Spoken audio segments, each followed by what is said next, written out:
Saudações, senhoras e senhores.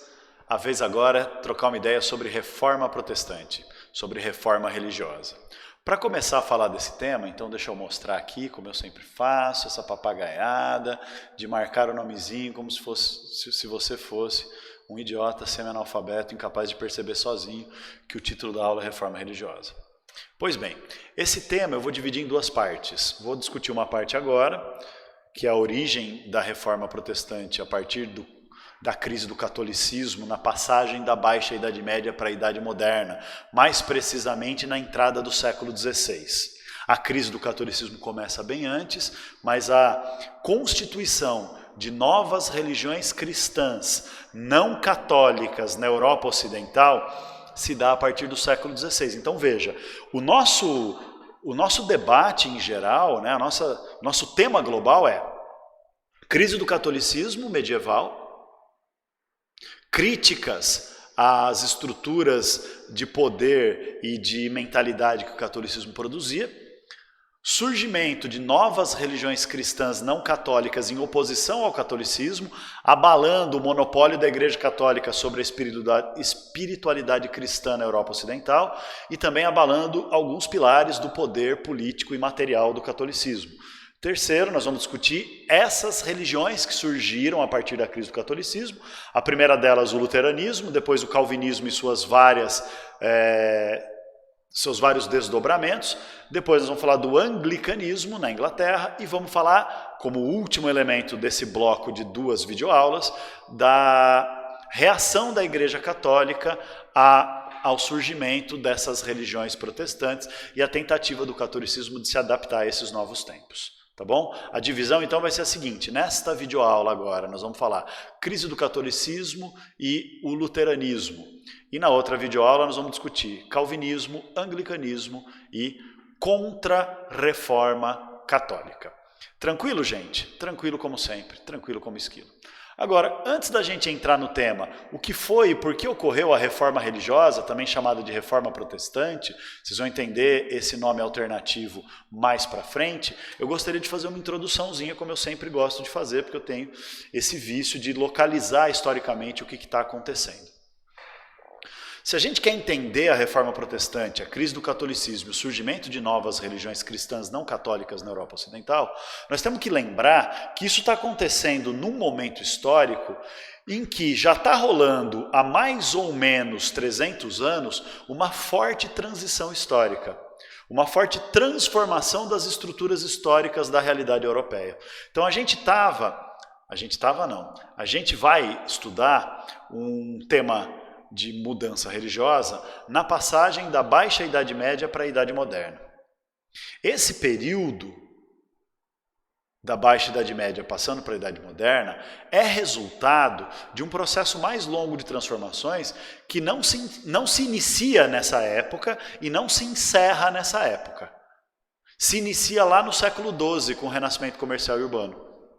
Então, desde que a gente tem o ressurgimento do comércio e a crise do feudalismo na Europa, o desenvolvimento das cidades e o desenvolvimento da burguesia como uma nova classe social, ligada à gestação do capitalismo, um novo sistema histórico, econômico, social, político e cultural que está se formando dentro das cidades europeias, nós temos que colocar a reforma religiosa nesse processo, nesse ambiente.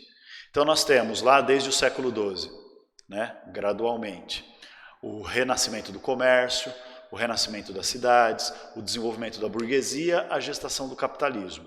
Isso empurra a um processo de decadência do poder dos senhores feudais e críticas ao domínio da igreja sobre a mentalidade, sobre as estruturas da vida social. Isso leva ao gradual e lento desenvolvimento e formação do Estado Nacional, das monarquias nacionais europeias, que é um tema que a gente certamente já estudou, vai também se desenvolvendo no sentido de essa crítica ao poder da Igreja Católica, essa crítica à doutrina e às normas do catolicismo se tornar um negócio tão agudo a ponto de fazer surgir novas religiões na Europa.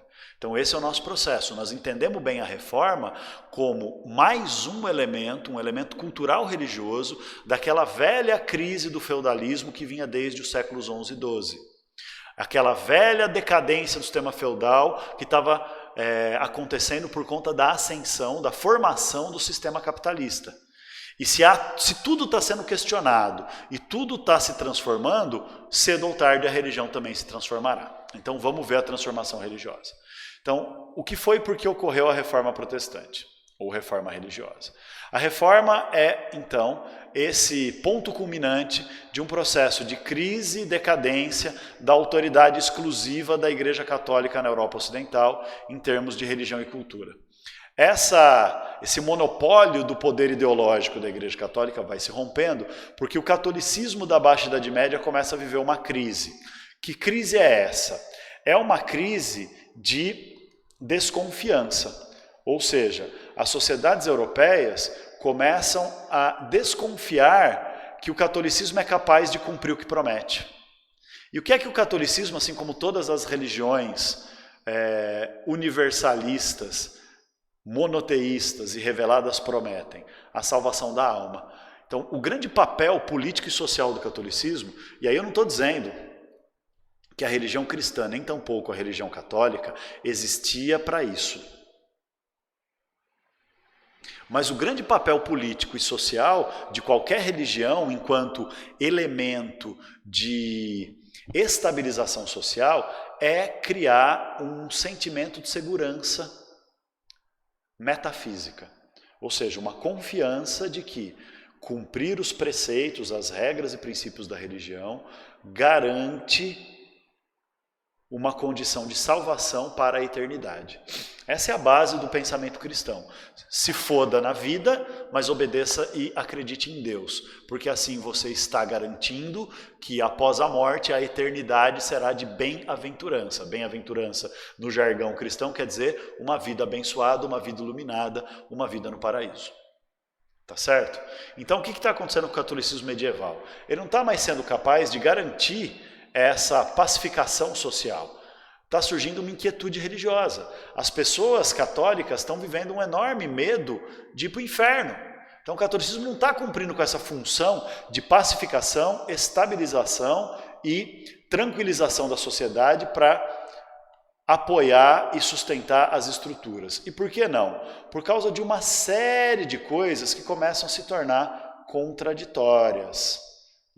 Começam a contradizer essa ideia de que o catolicismo garante a salvação e a estabilização da sociedade. O primeiro elemento é o cisma do Ocidente. Talvez vocês se lembrem disso, talvez não. Mas o cisma do Ocidente foi um conflito entre o rei da França e o catolicismo, em que o rei da França chegou a fundar na França uma igreja católica separada do resto do catolicismo. Por isso cisma. A palavra cisma significa separação do Ocidente, porque é o surgimento de uma nova religião católica questionando a unidade do catolicismo. Então, a ideia do rei da França, que era o Filipe Augusto, não era criar uma nova religião. Não. Ele só dizia, ele nomeou um papa na França, na cidade de Avignon, e dizia que esse era o verdadeiro papa, enquanto o resto da igreja católica dizia que o verdadeiro papa era o papa de Roma. Então, esse conflito religioso, ter dois papas ao mesmo tempo, começa a levar as pessoas ao questionamento. A doutrina católica diz que o papa é o representante do poder divino no mundo. Se tem dois papas, em qual papa eu confio? Será então que se tem dois papas, realmente o papa é o representante da vontade divina no mundo? Pior, se o papa é o representante da vontade divina no mundo e tem dois papas, e se eu seguir as palavras do papa errado? Isso vai me condenar ao inferno. E aí? E aí a inquietude religiosa, A Igreja Católica vai perdendo a capacidade de garantir, de cumprir o seu papel de elemento estabilizador. Além disso, vão começar a se espalhar notícias de práticas muito extremamente vergonhosas do catolicismo. Por exemplo, a famosa negociação de relíquias sagradas. Então, desde o catolicismo medieval, era muito comum que alguns elementos considerados sagrados, alguns objetos considerados sagrados, tinham o papel de ser um elo um link que faria a ligação entre os homens e Deus. Então, sei lá, objetos que fizeram parte da vida de Jesus Cristo, objetos que foram propriedade de algum santo, cadáveres mumificados de santos que supostamente faziam milagres mesmo depois de mortos. Então essa coisa de ter relíquias, ou seja, objetos e elementos sagrados nos quais a gente podia tocar, nos quais a gente podia confiar para obter milagre, para obter graça, para obter proteção e para obter apoio divino. Tudo bem, essa é uma prática da espiritualidade cristã desse momento da história chamada Idade Média, do catolicismo medieval. Só que o que começa a chamar a atenção da sociedade é que umas farsas começam a vir à tona, né? Como tinha muito comércio crescendo, gente circulando na Europa inteira, mercadorias, ideias, informações, as pessoas começaram a ficar sabendo de notícias do tipo: uma das relíquias religiosas mais famosas era um pedaço da cruz de Cristo. Então tinha várias igrejas europeias que diziam que tinha um pedaço do madeiro. Madeiro é o nome como é chamado a cruz de Cristo.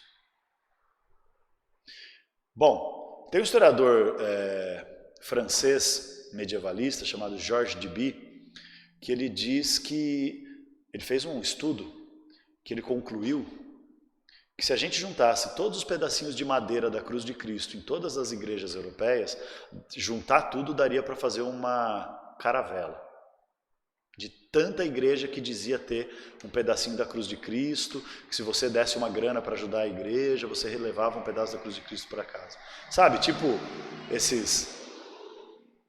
essas práticas extorsivas que várias igrejas neopentecostais fazem hoje em dia, de vender água abençoada do Rio Jordão, caneta abençoada para você assinar fazer negócios bem-sucedidos e assinar com essa caneta ungida. Essas fitas assim.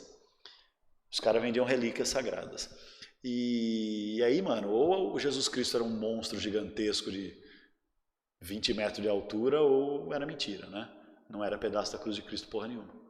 Tem outro exemplo que eu sempre conto, e eu não vou contar todos os exemplos para a gente conseguir dar uma reduzida nessa videoaula, que é a ideia de João Batista. João Batista era um primo de Jesus, um pouco mais velho que ele, que segundo a Bíblia começou a pregar o arrependimento porque o Filho de Deus estava chegando. E João Batista denunciava muitos poderosos da época dele. E ele causou um enorme descontentamento no rei da Judéia da época, que era um maluco chamado Herodes, e na sua esposa. E aí a esposa do Herodes pediu a cabeça de João Batista numa bandeja, né, que matasse João Batista e decapitasse João Batista. Enfim, é um rolo lá, mas ele foi decapitado, segundo a história bíblica, e a sua cabeça foi trazida numa bandeja. Aí havia 2 igrejas na Europa que diziam ter a cabeça de João Batista, como relíquia sagrada. E eram centros de visitação, as pessoas doavam dinheiro para receber milagres, faziam promessas, aquela fita toda. Então, veja bem, essa notícia se espalhando desmoraliza a igreja. Porque ou João Batista era um monstro com 2 cabeças, ou alguém tinha uma cabeça que não era exatamente a cabeça do encéfalo, ou era simplesmente mentira, né? Então veja, tudo isso vai levando a uma desmoralização do catolicismo e, portanto, ao enfraquecimento desse papel da igreja de garantir uma estabilidade na sociedade e um sentimento de tranquilidade nas pessoas. Outra coisa importante era o autoritarismo dogmático da igreja. O que quer dizer isso? Dogma é a verdade inquestionável que uma determinada religião defende.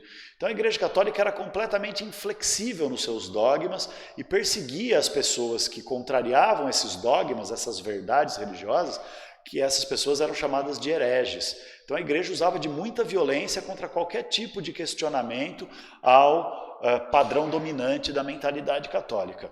Isso vai gerando descontentamento e vai gerando desconfiança. Além disso, tinha muitos outros tipos de abusos. Por exemplo, a influência política que o Papa buscava ter. A igreja nessa época tinha um exército próprio, né?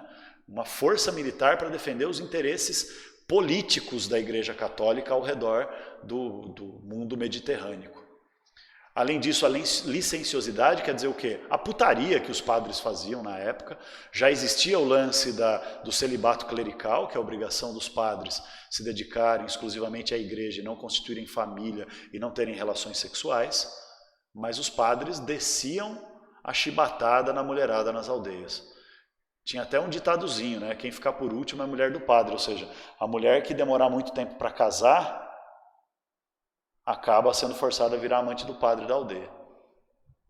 Isso não era em todo lugar, e obviamente que não era todo padre, mas era uma prática tão comum e corriqueira que nem era mais escandalosa, era só um elemento de descrédito, do tipo, as pessoas dizerem assim, ah, mano, a igreja não cumpre seus próprios princípios, eu vou cumprir, pau no cu. A gente tem também a questão da ignorância da sociedade, e não só da sociedade, dos próprios padres, porque não havia formação de padres nessa época, não tinha seminário ainda. Os padres eram formados e ensinados no seu ofício de líder religioso pelos padres mais velhos. Mas quem ensinou o padre mais velho? Ninguém também. Então tinha muita distorção, muito absurdo do tipo, a língua oficial da Igreja Católica ainda era o latim. A língua da sociedade não era mais o latim. Eram as línguas locais, tipo, sei lá, o alemão, o francês, o inglês, e assim sucessivamente. Ou dialetos regionais, como na Itália tinha o toscano, o calabrês, o genovês, o siciliano, enfim, vários idiomas e dialetos locais. E a igreja continuava se comunicando com a sociedade em latim. Mano, ninguém falava latim. Só as pessoas muito intelectualizadas falavam latim, grego e árabe, além da sua língua local. Porque o latim, o grego e o árabe eram a língua da ciência, do conhecimento, da filosofia, né? Eram as línguas da sabedoria. O povão não sabia nada disso. Então o que acontecia? Os padres falavam, rezavam a missa inteira em latim e ninguém entendia nada. Virava um exercício de inutilidade e perda de tempo, do tipo, o padre falando, em nome de Patri et Filio e Espírito Santo. Aí a comunidade respondia, amém, e ninguém entendia nada do que estava falando, nem do que estava acontecendo. Além de que, como os padres não sabiam direito o que estavam fazendo, é o que eu estou chamando aqui, ó, eu não sei porque eu voltei, de ausência de ação pastoral. O que é ação pastoral? É a ação dos padres para conseguir tranquilizar as pessoas, ensinar, atender os enfermos, né, os angustiados em geral. Mano, os padres não sabiam fazer isso, velho. Os padres falavam um monte de bosta, não tinha ideia, porque não tinha formação filosófica, não tinha formação teológica, não tinha formação doutrinária, não tinha formação ritualística, não tinha nada. Era um exercício de futilidade e de religiosidade superficial. Então a Igreja Católica perde eficiência, perde eficácia. E isso tudo, junto com a formação do capitalismo, junto com as críticas que o renascimento cultural estava fazendo, junto com as críticas que a ciência moderna estava fazendo, junto com essa nova concepção de mundo cada vez mais antropocêntrica e humanista, vai colocando a Igreja Católica em xeque. Claro que há situações em que o catolicismo tenta dar uma resposta. E a principal resposta é o desenvolvimento de uma nova filosofia chamada de tomismo, porque foi uma corrente filosófica criada por um monge católico chamado São Tomás de Aquino. Ele é tão importante que virou santo desgraçado. Ele usava a filosofia do Aristóteles para tentar dar uma nova explicação e um novo sentido à religiosidade e à fé. Essa filosofia tomista é chamada de escolástica. E a ideia básica de São Tomás de Aquino é tentar dizer o seguinte, a única maneira da gente conhecer Deus é através da razão. Então a ciência e a religião não são coisas opostas. Deus e a humanidade não são coisas opostas. São coisas que se complementam, que fazem parte de uma mesma realidade. Então, para eu conseguir ir para o céu, não é ficar seguindo essas regrinhas toscas da igreja para purificar a alma. É, na verdade, desenvolver um conhecimento de Deus que me permita entender a realidade, entender a natureza, entender a grandeza divina para daí atingir uma fé salvadora. Só que essa filosofia tomista, ela não é acessível para o povão. É só para as elites intelectuais que vão falar assim, que da hora, agora eu posso voltar a ter tranquilidade de não ir para o inferno. Mas o povão continuava vivendo com medo de ir para o inferno. Então os questionamentos ao catolicismo vão ser cada vez maiores. E havia muita gente questionando essa religiosidade católica que na prática não fazia mais sentido. Então a realidade era que no fim da Baixa Idade Média e no início da Idade Moderna, a situação cultural, social e religiosa era de uma Europa como um ambiente propício para mudanças na religião. Né? Então vão surgindo novas ideias de uma religião cada vez mais humanista, cada vez mais racionalista, que a Igreja Católica não absorve e persegue esses caras, persegue esses novos pensadores que estão propondo novas maneiras de interpretar a religião, a fé e a Bíblia, que contrariam o poder do Papa e os preceitos, os princípios da Igreja Católica. Esses caras vão ser perseguidos, muitos vão ser mortos, outros vão ser silenciados com ameaças, até que surgiu esse tiozinho aqui.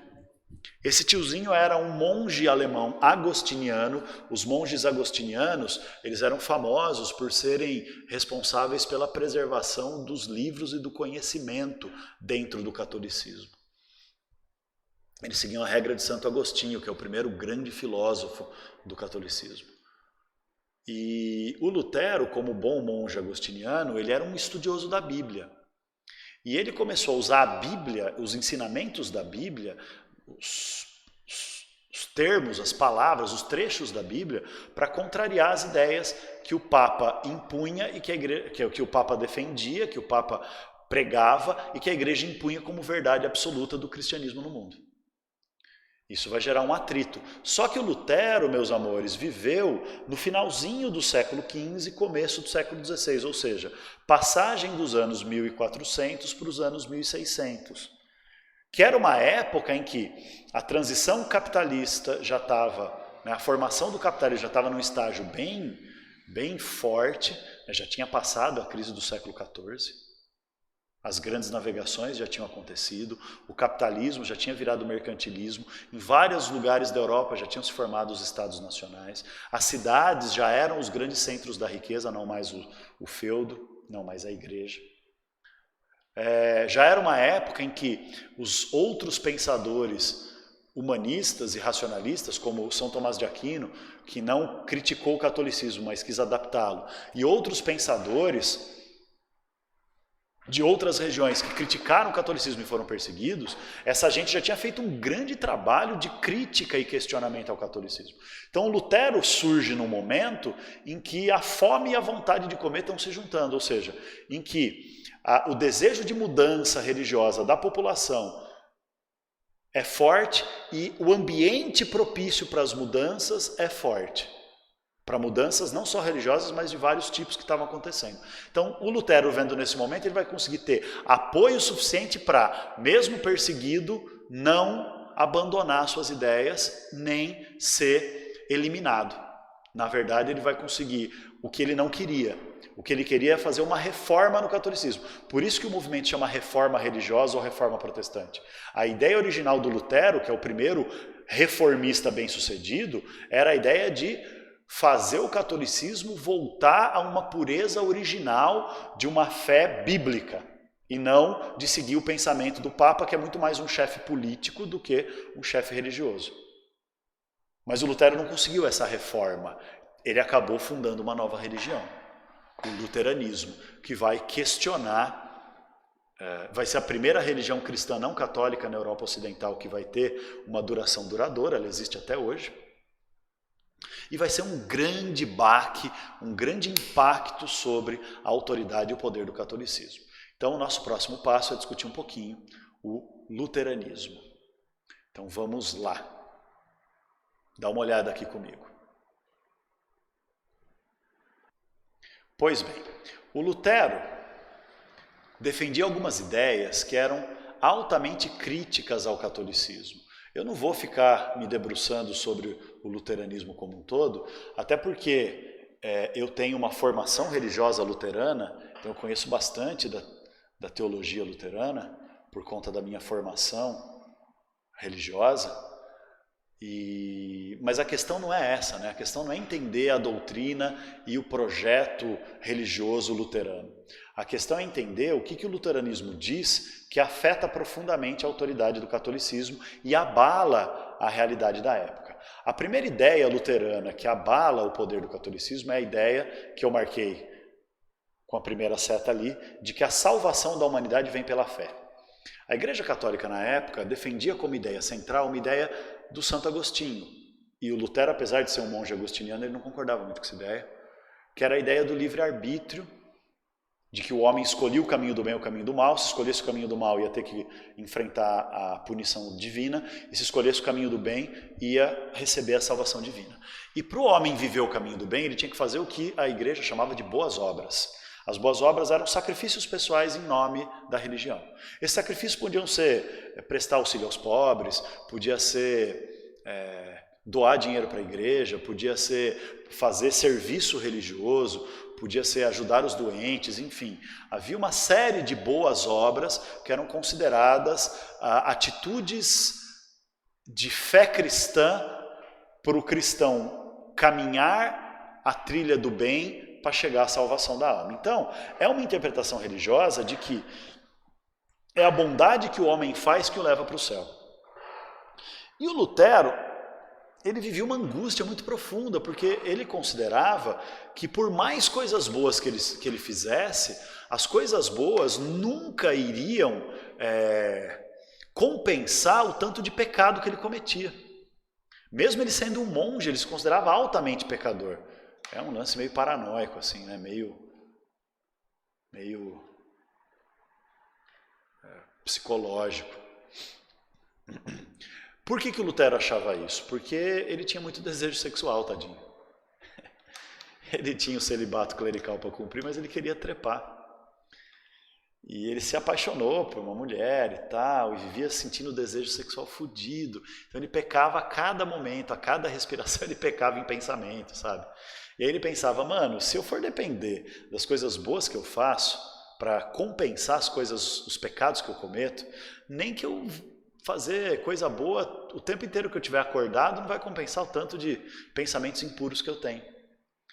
Então ele começou a estudar a Bíblia para procurar qual é a fonte da salvação. Ele achou vários e vários trechos que dizem que a salvação vem de graça. Por exemplo, tem um trecho da Bíblia que eu não lembro de onde é, que diz: pela graça sois salvos.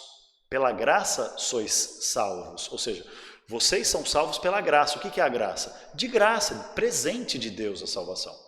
Mas não é um presente que vem do nada, é um presente que exige uma contrapartida.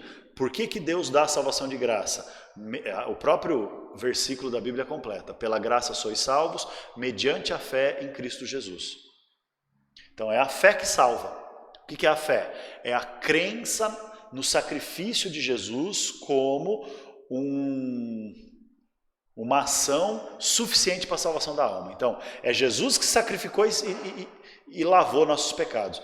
Nós não somos capazes de fazer coisa suficiente para lavar os nossos pecados. É Jesus que era sem pecado, puro, Deus encarnado, que morreu como um pecador para salvar os pecadores. Esse é o lance. E aí o que acontece? A gente, como cristão que tem fé, a gente tem que seguir o exemplo de Cristo numa vida justa, correta, de bondade e fugindo do pecado. A gente não vai conseguir, mas a gente tem que buscar as boas obras como maneira de aperfeiçoar a nossa fé. Mas não são as boas obras que nos salvam, é a fé. No que isso ferra com a Igreja Católica da época? Ferra no seguinte: se nós somos salvos pela fé e não pelas obras, a gente não precisa ficar doando dinheiro, pagando o imposto, fazendo serviço religioso, seguindo as ordens do padre, porque não é isso que salva. O que salva é a fé. Entendeu? E a fé é uma coisa individual. Então olha só que louco, como a religião luterana ela já está mais adaptada a uma realidade de uma cultura, de uma mentalidade, de uma ideologia urbana. Que nem o renascimento cultural que valorizava o indivíduo, o luteranismo também valoriza o indivíduo, porque a fé é uma coisa individual. Então eu não posso ter fé por você. A minha fé não vai salvar você. Não adianta eu orar por quem fazer oração, rezar por quem já morreu. Porque quem já morreu ou tinha fé e foi para o céu, ou não tinha fé e foi para o inferno. Não tem meio termo. Então essa história que o catolicismo inventou de purgatório, onde as almas vão para se purificar, o Lutero falava, tudo mentira, não tem nada disso na Bíblia. É a fé que salva, sem fé não salva. Entendeu? E a fé só é verdadeira quando ela pratica o bem. Então as boas obras são um sinal de fé verdadeira, não são o caminho da salvação. E a salvação é individual. Então eu não preciso de um padre para ser o intermediário entre Deus e eu. Eu não preciso do Papa para cagar regra na minha cabeça. O que me salva é a fé e é a busca pelas boas obras para tornar a minha fé viva. Não preciso de intermediário. Então isso é um grande chute no saco da igreja. O segundo chute no saco da igreja é a noção de sacerdócio universal. O que é sacerdócio? O sacerdote é o líder religioso, aquele que tem o poder de praticar a religião. Então, para o catolicismo, só os padres são sacerdotes. Só a igreja pode dizer quem é sacerdote. Quem tem o direito, por exemplo, de fazer a comunhão, que é um momento em que os cristãos entram em contato com Deus pelo corpo de Cristo e o sangue de Cristo, o pão e o vinho. Só os padres, só os sacerdotes têm o poder e o direito de abençoar, de perdoar os pecados, de, enfim, administrar a religião. O que o luteranismo vai dizer? Que não, que o sacerdócio é universal, ou seja, todo cristão tem o mesmo poder que qualquer padre. Então eu não preciso me confessar para o padre, eu me confesso direto para Deus e peço perdão diretamente para Deus pelos meus pecados. De novo, uma religião que centra no indivíduo. Então veja como tem um caráter moderno o luteranismo para dar uma resposta a esse novo mundo, né? Para ser uma religião que se adapta a esse novo mundo que está nascendo nas cidades, que está nascendo do capitalismo. Então eu não preciso do padre, não preciso da igreja, sou eu diretamente. E o terceiro elemento é a infalibilidade da Bíblia, ou seja, a Igreja Católica dizia que o Papa é infalível. Então, se o Papa diz uma coisa, é porque aquela coisa é a verdade enviada de Deus. Agora, o que o Lutero descobriu é que muitas coisas que o Papa dizia contrariavam coisas que a Bíblia dizia. E a Igreja dizia, se Papa e Bíblia estão em choque, o que vale é o Papa. E o Lutero falou assim, não, a verdade, a vontade e a palavra de Deus estão na Bíblia. Então é a Bíblia que é infalível, não é o Papa que é infalível. O Papa é humano e ele pode mentir, enganar, pode se corromper, ele pode errar. Com boas intenções, mas pode errar.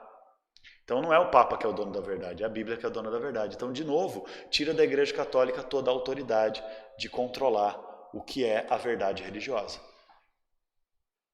Aí, com essas ideias, em 1517, o Lutero vai pegar todas essas ideias e várias outras que eu não vou discutir, e vai transformar isso em 95 princípios, 95 críticas à Igreja Católica, 95 teses que fazem críticas ao catolicismo e propostas de reforma, de mudança.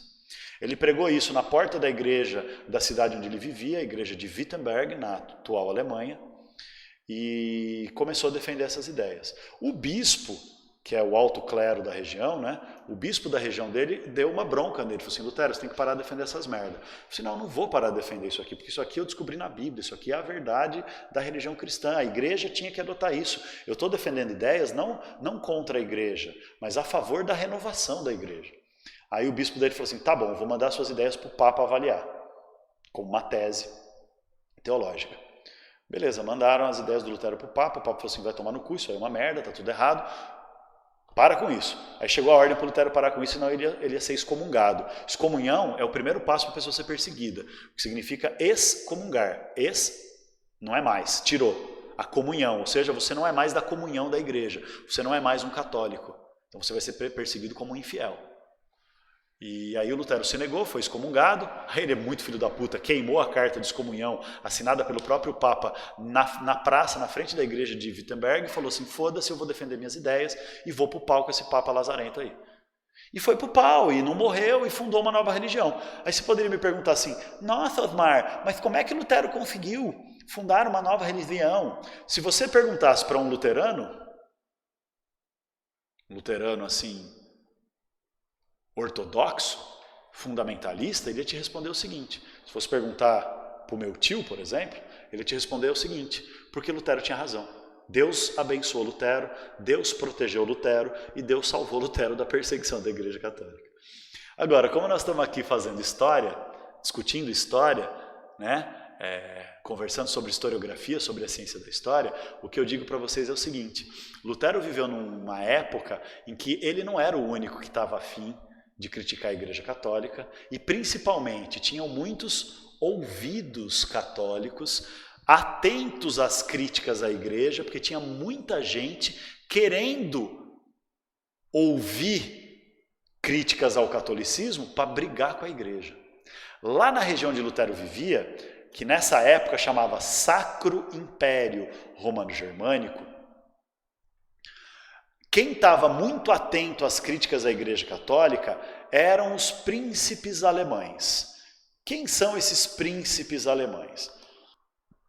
São nobres alemães governantes de regiões do Sacro Império Romano-Germânico. Então, de um lado, a gente tinha o imperador do Sacro Império Romano-Germânico, que era aliado da Igreja Católica.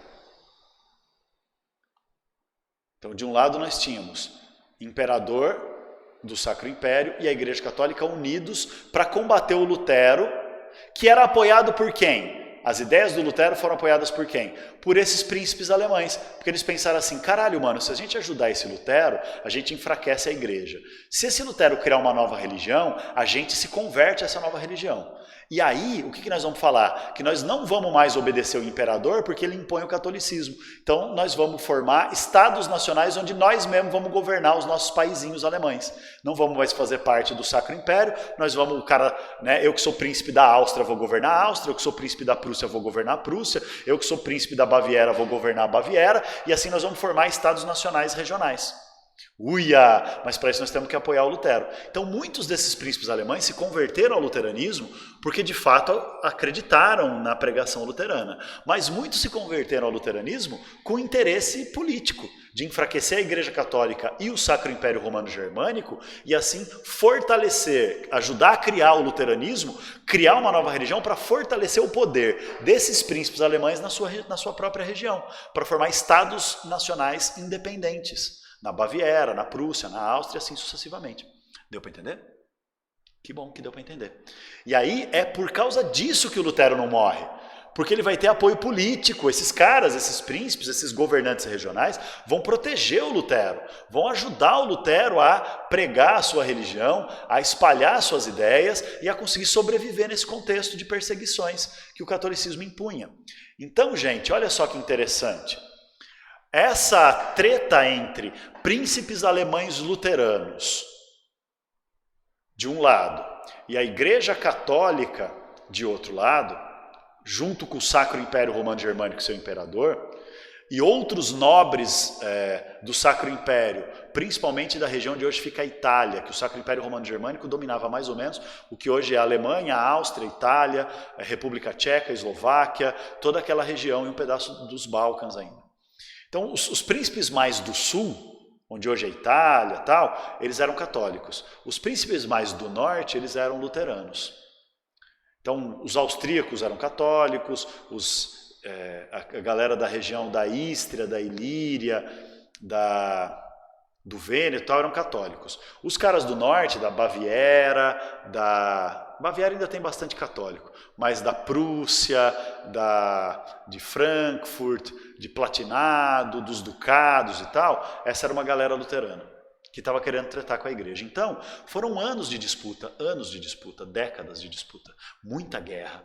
Guerra, porque o imperador do Sacro Império tinha exército, os governantes alemães tinham exércitos também, a Igreja Católica tinha exército também. Então foram muitos anos de guerras, até que eles começaram a negociar um acordo. Eles quem? De um lado, o luteranismo e os príncipes alemães, de outro lado, a Igreja Católica e o Sacro Império Romano-Germânico.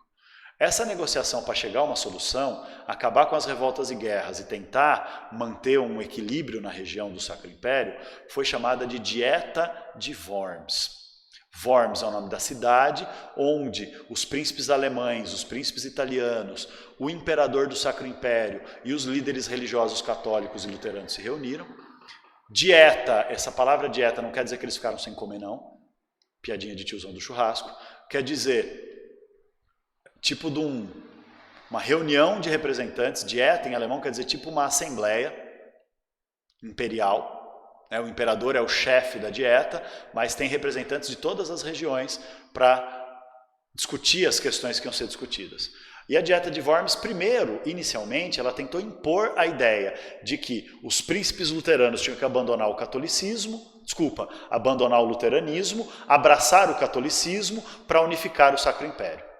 Esses príncipes alemães falaram, vai todo mundo tomar no olho do seu nariz, não se dobraram a essa exigência de catolicização e continuaram lutando pelo luteranismo. Por isso que eles foram apelidados de príncipes protestantes. É daí que vem o termo reforma protestante, porque esses príncipes alemães protestaram contra a ideia do catolicismo ser a religião única para todo mundo. E aí, na medida em que eles protestam, o que acaba acontecendo? Guerra, conflito, disputa, até que depois de muito tempo chega num acordo. E o acordo é resumido nesse princípio aqui, olha. Cuius regio eius religio. Que numa tradução bem ruim e bem porca para o português, quer dizer, tal rei, qual religião.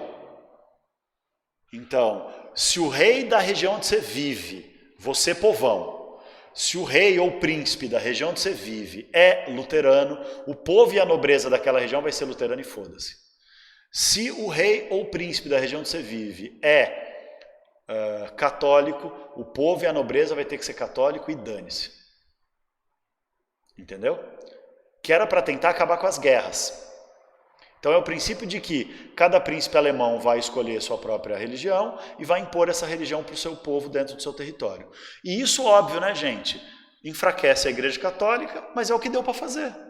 Para evitar o quê? Que essas guerras continuassem e o luteranismo se espalhasse ainda mais. Porque as pessoas estavam se convertendo ao luteranismo.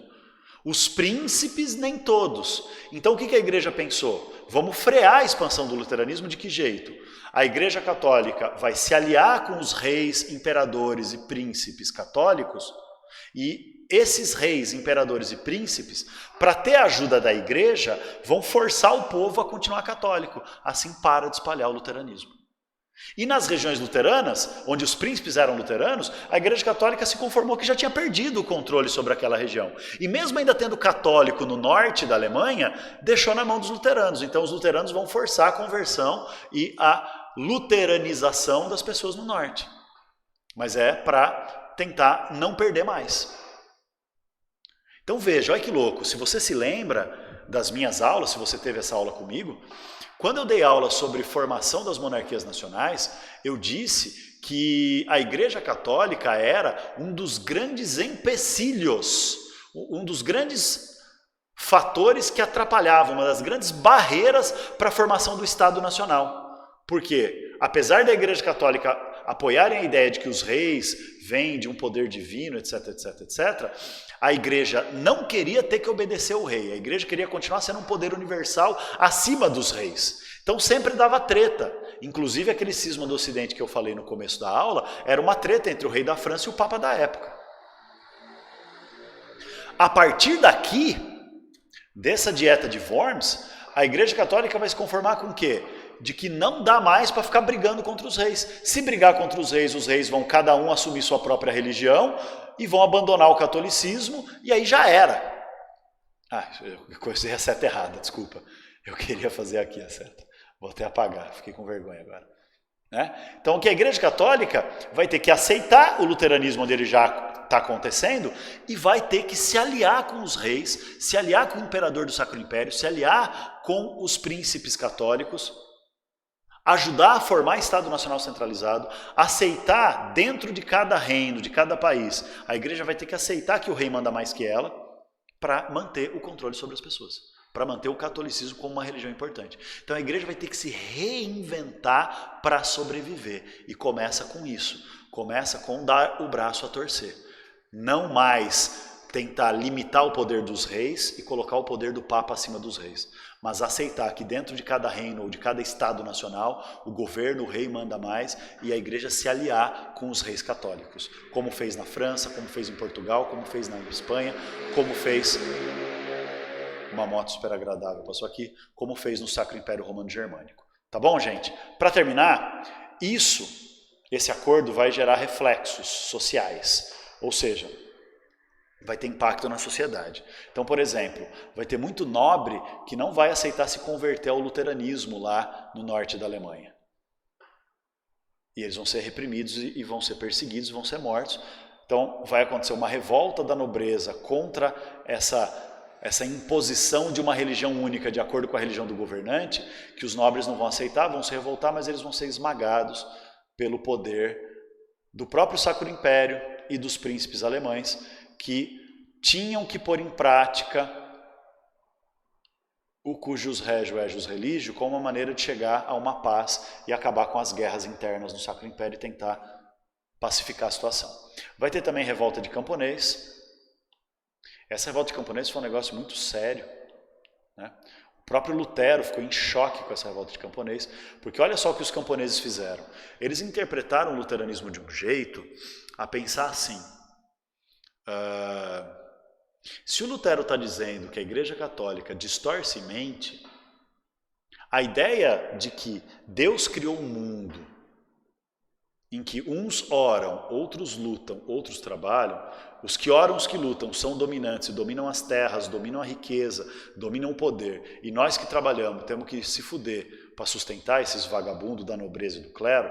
Essa ideia que a igreja diz que foi Deus que criou os homens predestinados a fazer parte da camada social onde nasceram, essa ideia deve ser mentira também.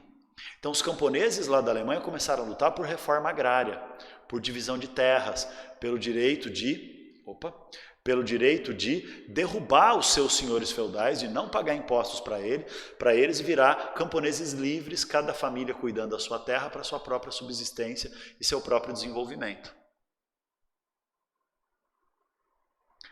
Chegaram para o Lutero nessa época das revoltas camponesas, chegaram para ele e falaram assim: ô Lutero, olha a cagada que você fez, filha da puta, tá vendo? Você fica defendendo essas novas ideias religiosas aí vão os camponeses e os agitadores e vão usar essas suas ideias para dizer que tudo que a Igreja Católica fala é mentira e para questionar a própria ordem social, para questionar a própria sociedade estamental, para lutar por reforma agrária e por igualdade de direitos. A culpa é sua, Lutero. Aí dizem que o Lutero falou assim: não, a culpa não é minha nem a pau. As minhas ideias são ideias religiosas. Essas ideias aí saem da cabeça doente desses caras, devem ser inspirados pelo demônio, esses camponeses do capeta aí.